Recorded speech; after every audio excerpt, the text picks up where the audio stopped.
We are meaning machines. That also means you are a meaning machine. Today's video, we're going to take a deep dive into the world of meaning, what it is that humans do, what's all this human being stuff about, and why it is that meaning is so important, and why it is that we are meaning machines. Let's take a deep dive and find out.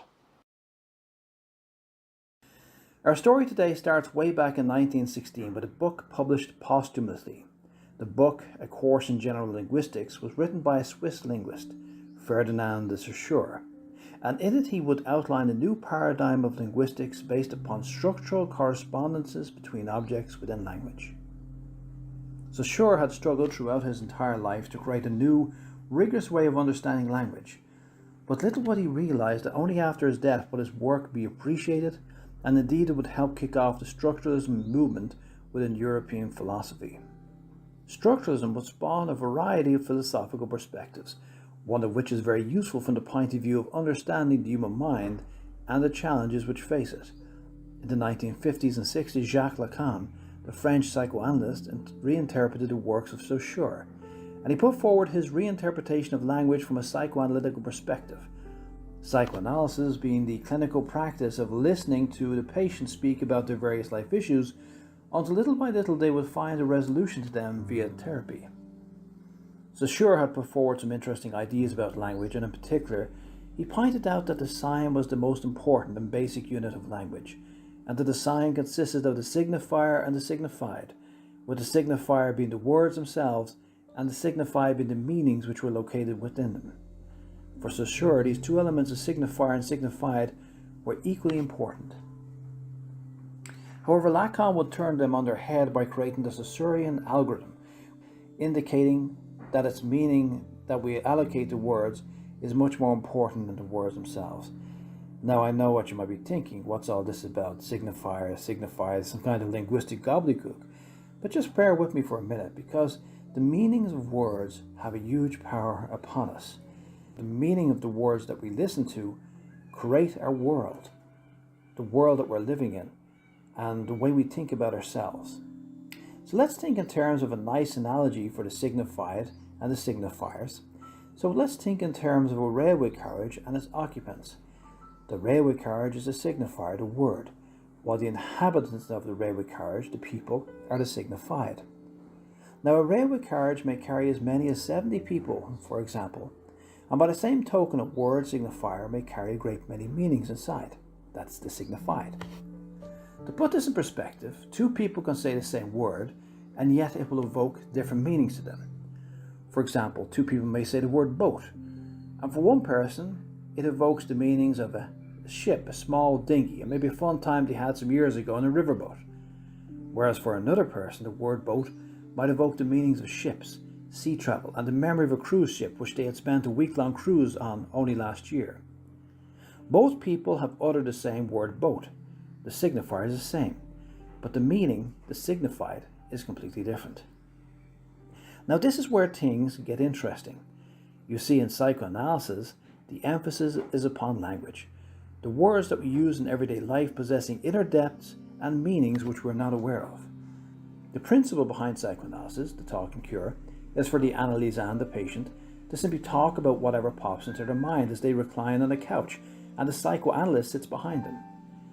Often the things which they say are inane, but over time, as the defenses of the analysand reduce, they begin to relax around the psychoanalyst and they become less protected with their speech.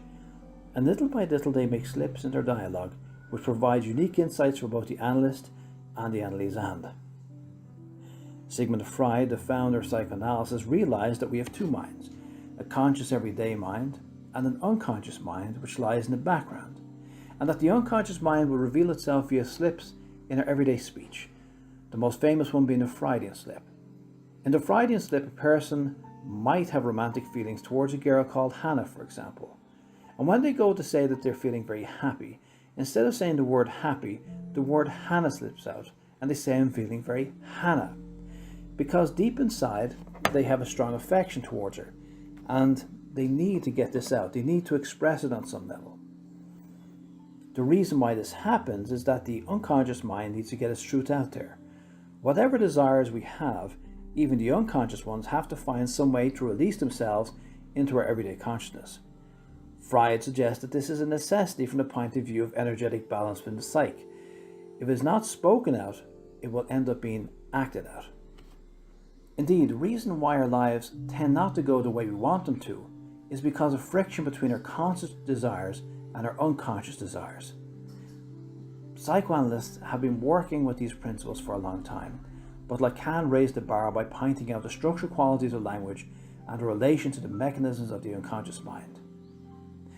The next part of the jigsaw puzzle of how our mind operates from a structural perspective is the linguistic elements of metaphor and metonymy. Metonymy is the repeating over and over again of something boring, something monotonous, whereas metaphor is the layered, deeper meanings, one stacked upon another. Now, from a Lacanian perspective, words can either be metonymic or metaphorical. When we find new, deeper meanings, we enter into a metaphorical state and our conscious awareness expands and deepens. Going back now to the analogy of the train, we can see that when a person is having a metaphorical experience, each word in their conscious discourse is becoming increasingly metaphoric, which means that for the train analogy, there are more and more occupants in the train. When we are bored with life, each word has fewer meanings, and we become sort of stagnant, as our creative energies and passions have no way of surfacing.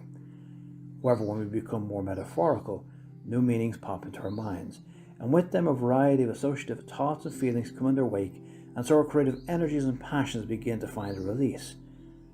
Now, what we have to understand here is that the conscious discourse, for Lacan believed that we live in language. Without language, there will be no ego, and sure, we don't want to be big-headed, but the conscious self is by its very nature an ego, and it is necessary to have an ego, not a big ego, but a balanced ego, to appreciate and participate in life. We are always swimming in language. When we are speaking to others or when we are simply having internal dialogue, we are living in language. Indeed, even if we become quiet within, we still think conceptually, and these concepts are linguistic, so even in deep meditative states, we're still immersed in the symbolic world of language. When we're speaking about language here, we don't mean English or Japanese or German or whatever, rather we mean the linguistic constraints of the world as interpreted by any language. For individual words may differ, but deep down each language is based upon the same principles, and these deep linguistic constructs fabricate our perception of the world in which we are living in. Our world is a linguistical construct, and we are a product of the web of words that populate our minds and our perception of the world which we find ourselves in. So we cannot get away from language, and language either will make us happy or sad, not because the words, signifiers, mean anything on their own, but rather because their deep inner meanings, signifiers, determine the quality of our everyday consciousness. Another principle which we have to understand here is that the human being is compromised by the need to fit in with society. In his seminal work, Civilization and Its Discontents, Freud contends that the major problem which human beings face is that to live in a civilized society we have to repress our true desires. The price for civilization is repression. In psychoanalysis, repression is the process whereby the unconscious mind represses some thought which runs counter to the dictates of our conscious paradigm. Early in life, our unconscious mind creates a subpersonality which is commonly known as the inner critic. Freud would name the structure the superego, and the purpose of the superego is to keep the human being within the bounds of society. What we have to remember here is that in society, the survival instincts get in the way of the smooth running of society. From a biological perspective, we are set up for fight or flight. We either find the enemy and fight them, or we run away from the enemy. When we disagree with someone, we hit them, and when we desire someone, we simply grab them. This might have worked okay back in the caveman days, but once society started to become organized around a tribal culture, where groups of humans banded together, sudden acts of violence and sexual urges had to be curtailed for the overall well-being of society in general. Once this occurred, the first laws were passed in the form of taboo, and society started to impose these arbitrary rules and regulations upon its citizens. The result of this is an organized and efficient civilized society, but just below the waterline of society lies our unconscious aggressive and sexual thoughts, which we're always seeking an escape from. Also, there is a heavy price to be paid for repression, for repression puts a stop not only to unwarranted violent and sexual urges, but also it stifles the passion of the individual and this is a big problem. Why are antidepressants so unpopular?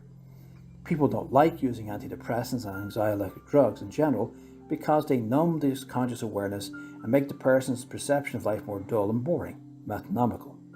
Now, the reason for this is that antidepressants repress the emotions, but they cannot discern between negative thoughts and feelings and genuine, joyful thoughts and feelings. Rather, everything gets tossed down the garbage chute. The reason why antidepressants do this is just like the repressive mechanisms within the unconscious mind. They hold back and hold down all passionate thoughts and feelings, the bad ones, and yes, the good ones also. The reason why so many people are unhappy is that their life lacks meaning. Yes, we are meaning machines. Our purpose in life is to find meaning. And why do we have to find meaning in life?